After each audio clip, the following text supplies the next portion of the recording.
ನಮಸ್ಕಾರ. ಇವತ್ತು ನಾವು ಒಂದು ಬಹಳ ವಿಶಿಷ್ಟವಾದ ವಿಷಯದ ಬಗ್ಗೆ ಚರ್ಚೆ ಮಾಡೋಣ. ನಮ್ಮ ಕೈಯಲ್ಲಿರೋ ಈ ಮೂಲಗಳ ಪ್ರಕಾರ ಇದೊಂದು ರೀತಿ ಬ್ರಹ್ಮಾಂಡದ ಬಿಸ್ನೆಸ್ ಪ್ರಪೋಸಲ್ ಇದ್ದ ಹಾಗೆ. ಅಂದ್ರೆ ಜೀವನವನ್ನೇ ಬದಲಾಯಿಸುವ ಒಂದು ಸೌದ ಅಥವಾ ಒಪ್ಪಂದ ಅಂತ ಹೇಳ್ಬಹುದು. ಮತ್ತೆ ಇದ್ರಲ್ಲಿ ಏನಂತ ಬರೆದಿದೆ ಅಂದ್ರೆ, ಇದು ಇಡೀ ವಿಶ್ವದಲ್ಲೇ ಅತ್ಯಂತ ಶ್ರೇಷ್ಠ ಮತ್ತು ಅಗ್ಗದ ಸೌದ ಅಂತೆ. ಹೌದು, ಬ್ರಹ್ಮಾಂಡದ ಬಿಸ್ನೆಸ್ ಪ್ರಪೋಸಲ್. ಆ ಪದ ಇಲ್ಲಿಗೆ ಸರಿಯಾಗಿ ಹೊಂದಿಕೊಳ್ಳುತ್ತೆ. ನಮ್ಮ ಇವತ್ತಿನ ಚರ್ಚೆಯ ಉದ್ದೇಶ ಇದನ್ನ ನಂಬೋದ ಬಿಡೋದಕ್ಕಿಂತ ಹೆಚ್ಚಾಗಿ ಈ ಪ್ರಸ್ತಾಪವಾದ್ರೂ ಏನು, ಇದರ ಕಂಡೀಷನ್ಸ್ ಏನು, ಮತ್ತೆ ಇದನ್ನ ಯಾವ ಸಮಯದಲ್ಲಿ ಮಾಡಬೇಕು ಅಂತ ಈ ಮೂಲಗಳು ಹೇಳ್ತಾವೆ ಅನ್ನೋದನ್ನ ಅರ್ಥ ಮಾಡ್ಕೊಳ್ಳೋಣ. ಈ ಆಧ್ಯಾತ್ಮಿಕ ಒಪ್ಪಂದದ ಆಳಕ್ಕೆ ಇಳಿದು ಅದರ ಹಿಂದಿನ ತತ್ವ ಏನು, ಅದು ಕೊಡೋ ಭರವಸೆ ಏನು ಅಂತ ಒಮ್ಮೆ ನೋಡೋಣ. ಸರಿ, ಹಾಗಾದ್ರೆ ನೇರವಾಗಿ ವಿಷಯಕ್ಕೆ ಬರೋಣ. ಏನಿದು ಡೀಲ್? ಏನಿದು ಒಪ್ಪಂದ? ಇಲ್ಲೇನನ್ನ ಕೊಟ್ಟು ಏನನ್ನ ಪಡಿಬಹುದು? ಕೇಳೋಕೆ ಒಂದು ದೊಡ್ಡ ವ್ಯಾಪಾರದ ಹಾಗೆ ಇದೆಯಲ್ಲ? ಖಂಡಿತ. ಮೂಲಗಳ ಪ್ರಕಾರ ಈ ಒಪ್ಪಂದ ಬಹಳ ಸರಳವಾಗಿದೆ. ಈ ಒಂದು ಅಂತಿಮ ಜನ್ಮದಲ್ಲಿ ಪವಿತ್ರತೆಯ ವ್ರತವನ್ನು ಪಾಲಿಸಿದ್ರೆ ಅದಕ್ಕೆ ಬದಲಾಗಿ 21 ಜನ್ಮಗಳ ಕಾಲ ವಿಶ್ವದ ಬಾದಶಾಹಿ ಸಿಗತ್ತೆ. ಅಂದ್ರೆ ಕೇವಲ ಒಂದು ಜನ್ಮದ ಬದ್ಧತೆಗೆ ಇಡೀ ಸತ್ಯಯುಗ ಮತ್ತು ತ್ರೇತಾಯುಗಲ ಸುಖದ ಗ್ಯಾರಂಟಿ.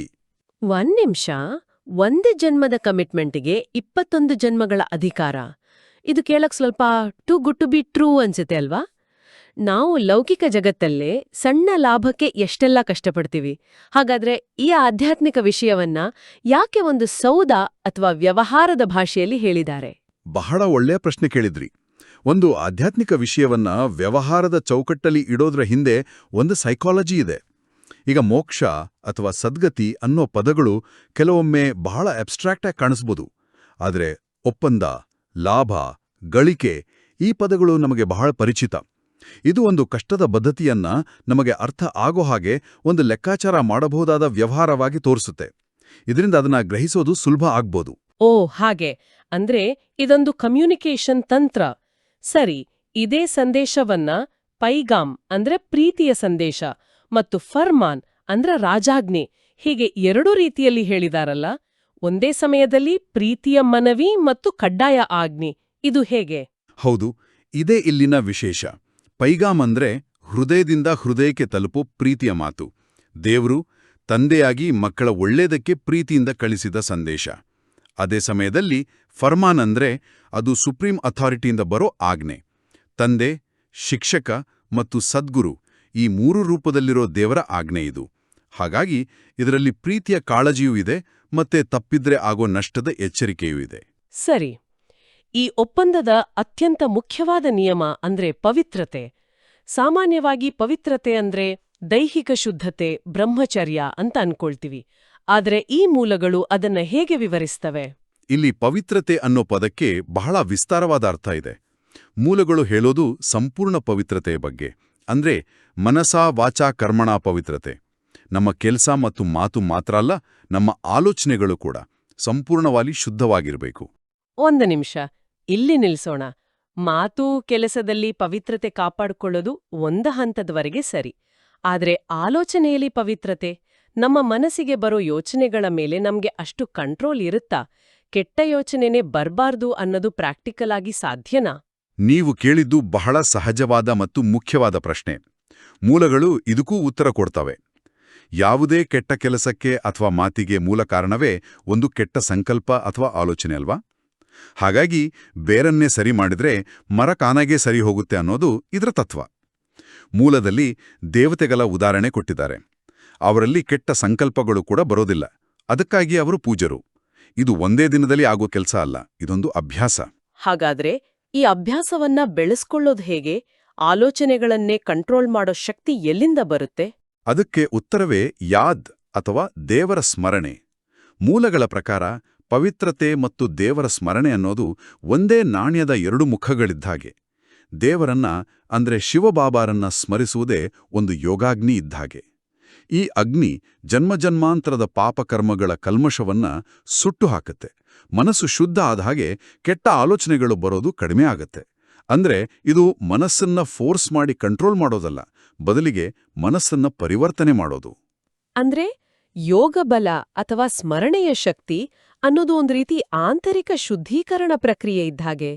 ಇದು ಕೇವಲ ದೇವರನ್ನ ನೆನ್ಪಿಸ್ಕೊಳ್ಳೋದಾ ಅಥವಾ ಇದೊಂದು ರೀತಿ ಮೆಡಿಟೇಷನ್ ಟೆಕ್ನಿಕಾ? ಇದು ಕೇವಲ ನೆನಪಿಸ್ಕೊಳ್ಳೋದು ಅನ್ನೋದಕ್ಕಿಂತ ಹೆಚ್ಚು ಇದೊಂದು ಆಕ್ಟಿವ್ ಪ್ರೀತಿಪೂರ್ವಕವಾದ ಕನೆಕ್ಷನ್. ಹೇಗೆ ಒಂದು ಮೊಬೈಲ್ ಫೋನನ್ನ ಚಾರ್ಜರ್ಗೆ ಕನೆಕ್ಟ್ ಮಾಡಿದಾಗ ಅದು ಪವರ್ ತಗೊಳ್ಳುತ್ತೋ, ಹಾಗೆ ಆತ್ಮ ಪರಮಾತ್ಮನ ಜೊತೆ ಕನೆಕ್ಷನ್ನಲ್ಲಿದ್ದಾಗ ದೈವೀ ಶಕ್ತಿಗಳನ್ನ ತನ್ನೊಳಗೆ ತುಂಬಿಕೊಡುತ್ತೆ. ಆ ಶಕ್ತಿಯೇ ಪವಿತ್ರವಾಗಿರೋಕೆ ಬೇಕಾದ ಆಂತರಿಕ ಬಲವನ್ನು ಕೊಡುತ್ತೆ. ಅದಕ್ಕಾಗಿಯೇ ಇದನ್ನ ಯಾವುದೇ ಹಠಯೋಗ ಅಲ್ಲ, ಬದಲಿಗೆ ಸಹಜ ರಾಜಯೋಗ ಅಂತ ಕರೆದಿದ್ದಾರೆ. ಇದು ಸಹಜವಾಗಿ ಪ್ರೀತಿಯಿಂದ ಮಾಡೋದು. ಆದ್ರೂ ಇವತ್ತಿನ ಜಗತ್ತಲ್ಲಿ ನಾವು ಕಲಿಯುಗ ಅಂತ ಕರೆಯೋ ಈ ಕಾಲದಲ್ಲಿ ಎಲ್ಲೆಡೆ ನೆಗೆಟಿವಿಟಿ, ಅಟ್ರಾಕ್ಷನ್ಸ್ ತುಂಬಿರುವಾಗ ಇಂತಹ ಸಂಪೂರ್ಣ ಪವಿತ್ರತೆಯನ್ನ ಪಾಲಿಸೋದು ಅಸಾಧ್ಯ ಅಂತಲೇ ಹೆಚ್ಚಿನವರು ಅನ್ಕೊಳ್ತಾರೆ. ಹೌದು, ಸಾಮಾನ್ಯ ದೃಷ್ಟಿಯಿಂದ ನೋಡಿದರೆ ಅದು ಅಸಾಧ್ಯವೇ ಅನ್ಸುತ್ತೆ. ಆದರೆ ಮೂಲಗಳು ಇಲ್ಲಿ ಒಂದು ವಿಶಿಷ್ಟವಾದ ಪರ್ಸ್ಪೆಕ್ಟಿವ್ ಕೊಡ್ತವೆ. ಅವುಗಳ ಪ್ರಕಾರ ಇದು ಕೇವಲ ಕಲಿಯುಗ ಅಲ್ಲ, ಬದಲಿಗೆ ಪುರುಷೋತ್ತಮ ಸಂಗಮಯುಗ. ಸರಳವಾಗಿ ಹೇಳೋದಾದ್ರೆ ಇದೊಂದು ಪ್ರಪಂಚದ ಇತಿಹಾಸ ಚಕ್ರದ ಅಂತ್ಯ ಮತ್ತು ಹೊಸ ಚಕ್ರದ ಆರಂಭದ ನಡುವಿನ ಒಂದು ಸಣ್ಣ ಆದರೆ ಬಹಳ ಮುಖ್ಯವಾದ ಸಮಯ. ಒಂದು ರೀತಿಯಲ್ಲಿ ಇದು ಕತ್ತಲು ಕಳೆದು ಬೆಳಗಾಗುವ ಮುಂಜಾವಿನ ಸಮಯದಂತೆ. ಓ, ಒಂದು ಯುಗ ಪರಿವರ್ತನೆಯ ಸಮಯ. ಇದರ ವಿಶೇಷತೆ ಏನು? ಇದರ ವಿಶೇಷತೆಯೇ ಈ ಸಮಯದಲ್ಲಿ ಮನುಷ್ಯಾತ್ಮರಿಗೆ ಸಹಾಯ ಮಾಡೋಕೆ ಸ್ವಯಂ ಪರಮಾತ್ಮನೇ ಬಂದಿರ್ತಾರೆ ಅನ್ನೋದು. ಅಂದ್ರೆ ಈ ಚಾಲೆಂಜನ್ನ ನಾವು ನಮ್ಮ ಸ್ವಂತ ಶಕ್ತಿಯಿಂದ ಎದುರಿಸಬೇಕಾಗಿಲ್ಲ. ಸರ್ವಶಕ್ತಿವಂತನೇ ನಮ್ಮ ಜೊತೆಗಿದ್ದಾಗ ಜಗತ್ತಿಗೆ ಅಸಾಧ್ಯ ಅನ್ಸಿದ್ದು ನಮಗೆ ಸಹಜವಾಗಿ ಸಾಧ್ಯ ಆಗುತ್ತೆ. ಇದು ನಮ್ಮ ಸಾಧನೆ ಅಲ್ಲ, ಬದಲಿಗೆ ಆ ದೈವಿ ಸಪೋರ್ಟಿನ ಫಲ ಅನ್ನೋ ಭಾವನೆ ಇರಬೇಕು. ನಮ್ಗೆ ನೆನ್ಪಾಗೋದು ಯುದ್ಧ ಭೂಮಿ, ಆದ್ರೆ ಇಲ್ಲಿ ಆಂತರಿಕ ಯುದ್ಧ ಅಂತ ಹೇಳ್ತಿದ್ದಾರೆ. ಇದು ಕೇವಲ ಒಂದು ರೂಪಕನ ಅಥವಾ ನಿಜವಾಗ್ಲೂ ನಮ್ಮ ಮನಸ್ಸಲ್ಲಿ ಅಂಥ ದೊಡ್ಡ ಸಂಘರ್ಷ ನಡೀತಿರುತ್ತಾ? ಇದು ಕೇವಲ ರೂಪಕ ಅಲ್ಲ, ಇದೊಂದು ವಾಸ್ತವಿಕ ಆಂತರಿಕ ಅನುಭವ. ಈ ಯುದ್ಧ ಯಾವುದೇ ಹೊರಗಿನ ಶತ್ರುಗಳ ಜೊತೆ ಅಲ್ಲ, ಬದಲಿಗೆ ನಮ್ಮೊಳಗೆ ಇರೋ 5 ವಿಕಾರಗಳಾದ ಕಾಮ, ಕ್ರೋಧ, ಲೋಭ, ಮೋಹ ಮತ್ತು ಅಹಂಕಾರದ ವಿರುದ್ಧ ನಡೆಯೋ ಹೋರಾಟ. ಮೂಲಗಳು ಕಾಮವನ್ನ ಮಹಾಶತ್ರು ಅಂತ ಕರೀತವೆ. ಈ 5 ಶತ್ರುಗಳ ಮೇಲೆ ಯಾರು ವಿಜಯ ಸಾಧಿಸ್ತಾರೋ ಅವರು ಜಗಜ್ಜೀತ್ ಆಗ್ತಾರೆ. ಅಂದ್ರೆ ಇಡೀ ಜಗತ್ತನ್ನೇ ಗೆದ್ದ ಹಾಗೆ. ಹಾಗಾದ್ರೆ ಪ್ರತಿದಿನ ಬೆಳಗ್ಗೆ ಎದ್ದ ತಕ್ಷಣ ನಮ್ಮ ಮನಸ್ಸೇ ಒಂದು ಕುರುಕ್ಷೇತ್ರ ಅಂದ್ಹಾಗಾಯ್ತು. ಕೇಳೋಕ್ ಸ್ವಲ್ಪ ಭಯಾನಕ ಅನ್ಸುತ್ತೆ. ಈ ಯುದ್ಧವನ್ನ ಗೆಲ್ಲೋ ಅಸ್ತ್ರವಾದ್ರೂ ಯಾವುದು? ಅಂದ್ರೆ ದೇವರ ಸ್ಮರಣೆಯ ಶಕ್ತಿ. ಈ ಸ್ಮರಣೆಯ ಶಕ್ತಿಯಿಂದ ಆತ್ಮಕ್ಕೆ ಎಷ್ಟು ಬಲ ಸಿಗುತ್ತೆ ಅಂದ್ರೆ ಈ ವಿಕಾರಗಳೆಂಬ ಶತ್ರುಗಳನ್ನ ಸುಲಭವಾಗಿ ಗೆಲ್ಲಬಹುದು. ಇದು ಹಿಂಸೆಯ ಯುದ್ಧ ಅಲ್ಲ, ಬದಲಿಗೆ ಶಾಂತಿ ಮತ್ತು ಪ್ರೀತಿಯಿಂದ ಮಾಡೋ ಪರಿವರ್ತನೆಯ ಯುದ್ಧ. ಸರಿ, ಈ ಜ್ಞಾನವನ್ನ ಅರಿತು ಆಂತರಿಕ ಯುದ್ಧದಲ್ಲಿ ಗೆದ್ದ ಮೇಲೆ ಇದನ್ನ ಬೇರೆಯವರ ಜೊತೆ ಹಂಚಿಕೊಳ್ಳೋ ಬಗ್ಗೆ ಮೂಲಗಳಲ್ಲಿ ಒಂದು ಬಹಳ ಇಂಟ್ರೆಸ್ಟಿಂಗ್ ಉದಾಹರಣೆ ಇದೆ. ಇಲಿಯ ಗುಣ ಅಂತ. ಅದು ಕೇಳೋಕೆ ಸ್ವಲ್ಪ ವಿಚಿತ್ರವಾಗಿದೆ. ಹೌದು, ಅದಕ್ಕೆ ಬಹಳ ಆಳವಾದ ಅರ್ಥ ಇದೆ. ಇಲಿ ಎಷ್ಟು ಚತುರತೆಯಿಂದ ಮೆಲ್ಲಗೆ ಕಚ್ಚುತ್ತೆ ಅಂದ್ರೆ ರಕ್ತ ಬಂದ್ರೂ ಮಲಗಿದವರಿಗೆ ನೋವಾಗೋದಿಲ್ಲ. ಹಾಗೆ ನಾವು ಈ ಜ್ಞಾನವನ್ನ ಬೇರೆಯವರಿಗೆ ತಿಳಿಸುವಾಗ ಅಷ್ಟು ಪ್ರೀತಿಯಿಂದ, ಯುಕ್ತಿಯಿಂದ ಮತ್ತು ಮಧುರವಾಗಿ ಹೇಳಬೇಕು. ಕೇಳುಗರಿಗೆ ತಮ್ಮ ನಂಬಿಕೆಗಳ ಮೇಲೆ ಅಟ್ಯಾಕ್ ಆಗ್ತಿದೆ ಅಂತ ಅನ್ಸ್ಬಾರ್ದು. ಈ ಇಲಿಯ ಗುಣದ ಹೋಲಿಕೆ ಇದೆಯಲ್ಲ, ಇದು ಕೇಳೋಕೆ ಚತುರ ಅನ್ಸಿದ್ರೂ ಸ್ವಲ್ಪ ಮಟ್ಟಿಗೆ ಮ್ಯಾನಿಪ್ಯುಲೇಟಿವ್ ಅನ್ಸೋ ಸಾಧ್ಯತೆ ಇದೆ ಅಲ್ವಾ? ಇಲ್ಲಿ ಸೂಕ್ಷ್ಮತೆ ಮತ್ತು ಕುಶಲತೆಯ ನಡುವಿನ ವ್ಯತ್ಯಾಸವೇನೋ? ಬಹಳ ಸೂಕ್ಷ್ಮವಾದ ಪ್ರಶ್ನೆ. ಇಲ್ಲಿ ಉದ್ದೇಶವೇ ಎಲ್ಲವನ್ನೂ ನಿರ್ಧಾರಿಸುತ್ತೆ. ಇದರ ಹಿಂದಿನ ಭಾವನೆ ಮೋಸ ಮಾಡೋದಲ್ಲ, ಬದಲಿಗೆ ಅಪಾರವಾದ ಕರುಣೆ. ಹಾವು ಸಾಯ್ಬೇಕು, ಕೋಲು ಮುರಿಬಾರ್ದು ಅನ್ನೋ ಹಾಗೆ ಸತ್ಯ ಅವರ ಹೃದಯಕ್ಕೆ ತಲುಪಬೇಕು, ಆದರೆ ಅವರ ಅಹಂಕಾರಕ್ಕೆ ಅಥವಾ ಮನಸ್ಸಿಗೆ ನೋವಾಗಬಾರ್ದು.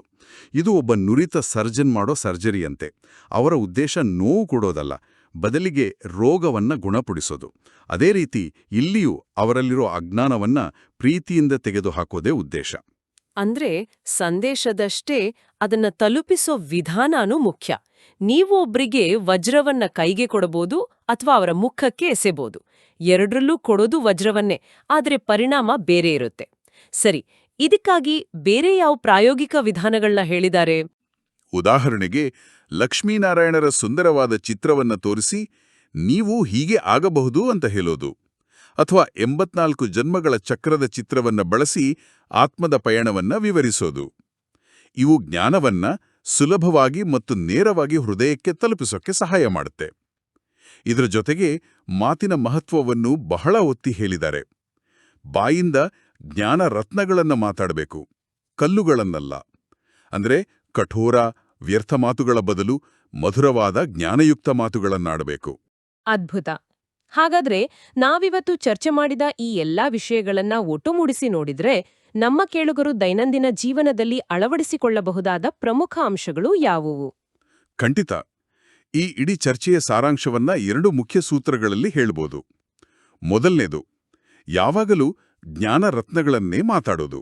ಅಂದ್ರೆ ನಮ್ಮ ಆಲೋಚನೆ, ಮಾತು ಮತ್ತು ಕೆಲಸಗಳಲ್ಲಿ ಒಂದೇ ರೀತಿಯ ಶ್ರೇಷ್ಠತೆಯನ್ನ ತರೋದು. ನಮ್ಮ ಸಂಕಲ್ಪ, ಮಾತು ಮತ್ತು ಕರ್ಮ ಒಂದೇ ದಿಕ್ಕಿನಲ್ಲಿ ಸಾಗಿದಾಗ ನಾವು ಮರ್ಯಾದಾ ಪುರುಷೋತ್ತಮರಾಗ್ತೀವಿ. ಸರಿ, ಮಾತುಗಳನ್ನ ಶುದ್ಧವಾಗಿ ಇಟ್ಕೊಳ್ಳೋದು ಮೊದಲ ಹೆಜ್ಜೆ. ಇದು ವೈಯಕ್ತಿಕ ಅಭ್ಯಾಸದಂತೆ ಕಾಣುತ್ತೆ. ಆದರೆ ಈ ಜ್ಞಾನವನ್ನ ಬೇರೆಯವರಿಗೆ ತಲುಪಿಸೋ ಬಗ್ಗೆನೂ ಹೇಳಿದಾರಲ್ವಾ? ಅದೇ 2ನೇ ಸೂತ್ರನ? ನಿಖರವಾಗಿ 2ನೇ ಸೂತ್ರ, ಈ ಅಂತಿಮ ಜನ್ಮದಲ್ಲಿ ಪವಿತ್ರರಾಗೋದ್ರುಗ ಪ್ರತಿಜ್ಞೆ ಮಾಡೋದು ಮತ್ತು ಈ ಯುಕ್ತಿಯನ್ನ, ಈ ಸುವರ್ಣಾವಕಾಶದ ಬಗ್ಗೆ ಬೇರೆಯವರಿಗೂ ತಿಳಿಸೋದು. ಇದು ಕೇವಲ ನಮ್ಮ ಸ್ವಂತ ಸಾಧನೆಯಲ್ಲ, ಬದಲಿಗೆ ನಾವು ಪಡೆದ ಅಮೂಲ್ಯ ಜ್ಞಾನವನ್ನ ಪ್ರೀತಿಯಿಂದ ಮತ್ತು ಯುಕ್ತಿಯಿಂದ ಆ ಇಲಿಯ ಗುಣದಂತೆ ಬೇರೆಯವರಿಗೂ ತಲುಪಿಸೋ ವಿಶ್ವಸೇವೆ. ಈ ಮೂಲಗಳಲ್ಲಿ ಒಂದು ವರದಾನ ಮತ್ತು ಸ್ಲೋಗನ್ ಕೂಡ ಇದೆ. ಅವು ಈ ಚರ್ಚೆಗೆ ಒಂದು ಒಳ್ಳೆ ಮುಕ್ತಾಯ ಕೊಡಬಹುದು ಅಂತ ನನಗನ್ಸತ್ತೆ. ಹೌದು. ವರದಾನ ಹೀಗಿದೆ: ಎವರ್ ರೆಡಿ ಆಗಿದ್ರೆ, ಯಾವುದೇ ಪರೀಕ್ಷೆ ಅಥವಾ ಪರಿಸ್ಥಿತಿಯನ್ನ ಪೂರ್ಣವಾಗಿ ಪಾಸ್ ಮಾಡಿ ಎವರ್ ಹ್ಯಾಪಿ ಆಗಿರಬಹುದು. ಅಂದ್ರೆ ಯಾವುದೇ ಪರಿಸ್ಥಿತಿಯನ್ನ ಎದುರಿಸೋಕೆ ನಾವು ಮಾನಸಿಕವಾಗಿ ಮತ್ತು ಆಧ್ಯಾತ್ಮಿಕವಾಗಿ ಯಾವಾಗಲೂ ಸಿದ್ಧರಾಗಿದ್ರೆ ನಮ್ಮ ಸಂತೋಷವನ್ನ ಯಾರು, ಯಾವ ಸಂದರ್ಭವೂ ಕಸಿಕೊಳ್ಳೋಕೆ ಸಾಧ್ಯ ಇಲ್ಲ. ಸಿದ್ಧತೆಯೇ ಸಂತೋಷದ ರಹಸ್ಯ. Wow! Ever ready to be ever happy. ಇದು ಬಹಳ ಶಕ್ತಿಯುತವಾದ ಮಾತು ಮತ್ತು ಸ್ಲೋಗನ್. ಸರಿಯಾದ ಸಮಯದಲ್ಲಿ ಸರ್ವಶಕ್ತಿಗಳನ್ನ ಕಾರ್ಯದಲ್ಲಿ ತೊಡಗಿಸೋದೆ ಮಾಸ್ಟರ್ ಸರ್ವಶಕ್ತಿವಂತ ಆಗೋದು. ನಮ್ಮಲ್ಲಿ ಜ್ಞಾನ, ಶಕ್ತಿ ಎಲ್ಲವೂ ಇರಬಹುದು. ಆದರೆ ಸಂಕಷ್ಟದ ಸಮಯದಲ್ಲಿ ಸರಿಯಾದ ಹೊತ್ತಿಗೆ ಅವು ನೆನಪಿಗೆ ಬಂದು ಬಳಕೆಯಾದರೆ ಮಾತ್ರ ಅವುಗಳಿಗೆ ಬೆಲೆ. ಸಮಯಕ್ಕೆ ಸರಿಯಾಗಿ ಸರಿಯಾದ ಶಕ್ತಿಯನ್ನು ಬಳಸೋದೇ ನಿಜವಾದ ಪಾಂಡಿತ್ಯ.